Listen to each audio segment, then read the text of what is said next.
Salut tout le monde, j'espère que vous allez bien. Ce sera une vidéo un peu différente de d'habitude aujourd'hui. Je ne vais pas parler d'un seul événement mais de plusieurs choses puisque ce week-end de football a été mouvementé. On va notamment s'intéresser au respect imaginaire de Ten Hag pour Ronaldo, le match raté de Benzema qui a son importance, les chiffres impressionnants du Barça et l'engouement autour d'Haaland au point de le mettre au-dessus de Mbappé. Mais comme d'habitude, avant d'aller plus loin, je réponds à la question posée dans la précédente vidéo, à savoir de citer toutes les nations africaines qualifiées pour la Coupe du Monde 2022. Donc on retrouve le Ghana, le Cameroun, le Maroc, la Tunisie et le Sénégal. Bravo à Junior Masco pour sa bonne réponse en commentaire, il obtient la deuxième place et son 6e point dans le classement de la Fennec League. Pour la question du jour, je vous propose de citer les 3 nations africaines dans le podium du palmarès du nombre de Coupes d'Afrique remportées. Bon, on va commencer la vidéo par Ronaldo évidemment. On a demandé à Ten Hag pourquoi il n'a pas fait rentrer CR7 lors du derby mancunien et il a répondu que c'était en partie par respect pour sa grande carrière et que l'autre raison c'était pour donner du temps de jeu à Anthony Martial. Lui qui en a bien besoin d'ailleurs. En soi, il a raison, faire rentrer Ronaldo alors que Manchester United s'était déjà fait trouer, ça ne sert absolument à rien. Et c'est vrai que ça peut être assimilé à un manque de respect, parce que personne n'a envie de rentrer quand son équipe perd déjà 4-1 ou 6-1.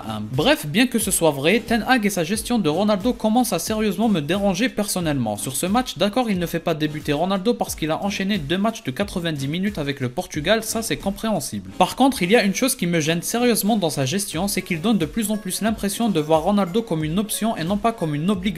Et j'aurais été d'accord avec lui si ça se voyait sur le terrain, mais ce n'est pas le cas. Quand je vois Manchester United jouer, je n'ai pas l'impression que Ronaldo n'a pas sa place de titulaire dans cette équipe. Le projet qu'on m'a vendu avec Erik Ten Hag, c'est une équipe qui montre sa supériorité sur le terrain. Et malgré les 4 victoires de suite, on est tous obligés de constater que Manchester United les a gagnés à la Didier Deschamps en Coupe du Monde 2018. Et dans ce format de jeu à base de contre-attaque et de transition rapide, Ronaldo n'est certes pas aussi optimal que Rashford, mais il peut très bien faire jouer les deux. Personnellement, je ne serais pas convaincu que Ronaldo sur le banc soit une bonne idée tant que je ne vois pas cette équipe mancunienne s'arracher pour chaque ballon comme des chiens et faire un pressing à la Citizen. Mis à part ça, Ronaldo est aussi capable que les autres et il est même meilleur qu'eux dans tous les aspects. Le seul défaut qu'il a actuellement et qui est logique avec son âge, c'est son incapacité à exercer un pressing constant. Mais mis à part ça, il est injouable dans l'effectif actuel de Manchester United et il l'a montré l'année dernière. Donc Ten Hag, il est bien gentil à mettre Ronaldo sur le banc et nous dire qu'il le voit comme un élément essentiel, mais s'il compte sur lui pour jouer en Europa League contre et avec des inconnus, personnellement ça ne me va pas du tout et surtout je ne pense pas que ça rende des services à l'équipe non plus. Lors des victoires, on ne peut rien dire et donc je n'ai rien dit, mais là il y a eu défaite et je suis obligé de penser que les quelques occasions que United a eu avant que ça parte en vrille, Ronaldo aurait pu en faire quelque chose de bien plus intéressant que Rashford. Ou alors il fallait mettre Rashford à la place de Sancho qui est un non-facteur 95% du temps de jeu. Bref, vous l'avez compris, cette gestion de Ten Hag qui consiste à mettre Ronaldo sur le banc en première ligue en le voyant comme une option et l'utiliser comme titulaire en Europa League, je trouve pas que ça rend service à l'équipe. Je demande donc à ce que Erik Ten Hag mette réellement du respect sur le cas Ronaldo et non pas seulement du respect de ne pas le faire rentrer quand son équipe se fait déjà humilier, mais aussi de l'utiliser et de compter sur lui quand ça compte réellement. C'était mon message concernant Ronaldo. Sinon, à propos d'Haaland, pas de problème, tout le monde dit qu'il est très fort après ce match et c'est vrai. Mais une chose me gêne, je trouve qu'on met trop de côté le fait qu'un Foden a fait quasiment la même performance que lui et je m'en sers comme argument pour dire que le plus impressionnant c'était pas Haaland ni Foden, mais c'était plutôt le non-match défensif mancunien et ça ne concerne pas que les défenseurs mais tous ceux qui sont censés aider à défendre. Lors de ce match, Manchester City a eu des espaces que la plus nulle des équipes de première ligue ne leur laisserait pas. Je trouve que ça a fait passer Haaland au premier plan et certes il est fort, je ne le nie pas du tout, mais au premier plan on devrait parler du non-match mancunien. Et surtout, il leur faut vite un coach mental qui leur explique qu'un match ne se termine qu'à la 90e minute et non pas du moment que tu es mené par 1 ou 2 buts d'écart. On va maintenant passer au cas Benzema qui a raté son match face à Osasuna et qui a coûté 2 points et la première place du classement à son équipe le Real Madrid. C'est clairement sévère de dire qu'il est passé à côté de son match, mais c'est la réalité de la vie d'un attaquant. Soit tu es efficace et tu es propulsé et considéré comme étant le meilleur, soit tu ne l'es pas et c'est de ta faute. Et Benzema n'a malheureusement pas été efficace lors de ce match, que ce soit sur les rares occasions qu'il a eu ou le penalty ou même dans ses appels et dans son inspiration. Il y a eu du déchet et les conséquences sont dures pour le club. Au final, après cette journée de Liga, c'est le Barça grâce à Lewandowski qui réalise un meilleur début de saison en championnat. Ce n'est pas très grave, le match qui va être essentiel c'est le Classico qui arrive, mais ces 2 points gâchés auront forcément leur importance parce que cette saison on le sent qu'on va connaître une concurrence d'exception en Liga. Je termine cette vidéo en évoquant le cas du Barça. Ils vont devoir affronter l'Inter et c'est clairement leur qualification en phase finale qui va se jouer. Sur le papier, ils devraient être meilleurs que l'Inter, mais le match va être grandiose, ça c'est sûr. Lewandowski est en train de montrer, comme Haaland, que leur réussite en Bundesliga n'est pas due au championnat mais simplement à leur talent. Lewandowski est vraiment en train de m'impressionner, je ne l'avais pas sous-estimé mais je ne pensais pas qu'il allait réaliser un aussi bon démarrage. Le Polonais est clairement la raison principale de ce début de saison phénoménal du Barça. Barça. D'ailleurs, ils ont mis 19 buts en 7 journées, soit un de plus que le Real, mais surtout ils n'ont encaissé qu'un seul but. Par contre, je crois qu'ils n'ont pas eu d'adversité très relevée cette saison, et non, Séville n'est pas cette saison un adversaire difficile.